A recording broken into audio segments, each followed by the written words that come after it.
ফ্যাসিস্টরা বিদায় নিয়েছে কিন্তু ফ্যাসিজম রয়ে গেছে, এমন কথা বললেন জামায়াত আমির ডক্টর শফিকুর রহমান। তিনি বলেন, জীবন বাজি রেখে যারা পরিবর্তনের জন্য লড়াই করেছিলেন তাদের লক্ষ্য ছিল ফ্যাসিজমকে বিদায় করা, কিন্তু এর কালো ছায়া এখনো জাতির ঘাড়ে রয়ে গেছে বলে মন্তব্য করেন তিনি। তার মতে, জনগণের অধিকার প্রতিষ্ঠা ও ন্যায়ভিত্তিক শাসন ব্যবস্থা নিশ্চিত করতে অবাধ, সুষ্ঠু ও গ্রহণযোগ্য একটি নির্বাচন প্রয়োজন।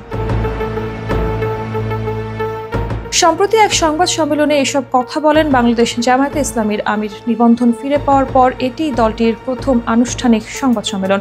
শফিকুর রহমান দাবি করেন, বাংলাদেশে কেয়ারটেকার সরকার ব্যবস্থার প্রস্তাব প্রথম দেয় জামায়াত, যা 1991 সালে নির্বাচনের মাধ্যমে বাস্তবায়ন হয়েছিল। এরপর 1996, 2001 ও 2008 সালে নির্বাচনও সেই কাঠামোর মধ্যেই হয়। কিন্তু বিগত সরকার ক্ষমতায় এসে আদালতকে ব্যবহার করে কেয়ারটেকার ব্যবস্থা বাতিল করে বলে জানান ডক্টর শফিকুর রহমান। তিনি বলেন, আদালতের রায়ে যেসব সুপারিশ ছিল সেগুলো উপেক্ষা করে সরকারের ইচ্ছে মতো সংবিধান থেকে কেয়ারটেকার পদ্ধতি বিলুপ্ত করা হয়েছে। উদ্দেশ্য ছিল একটাই, ক্ষমতায় চিরস্থায়ীভাবে টিকে থাকা। পাশাপাশি 3টি জাতীয় নির্বাচনকে পাতানো আখ্যা দিয়ে তিনি বলেন, 2014, 2018 ও 2024 সালে নির্বাচন ছিল প্রকৃত অর্থে প্রহসন।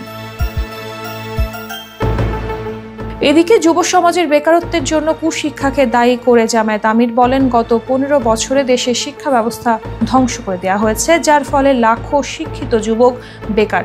তিনি আরো বলেন, জামায়াত একটি ন্যায় বিচার ভিত্তিক সমাজ গঠন করতে চায়, যেখানে ধর্ম, বর্ণ, ভাষা নয়, বরং একজন নাগরিকই হবে তার একমাত্র পরিচয়।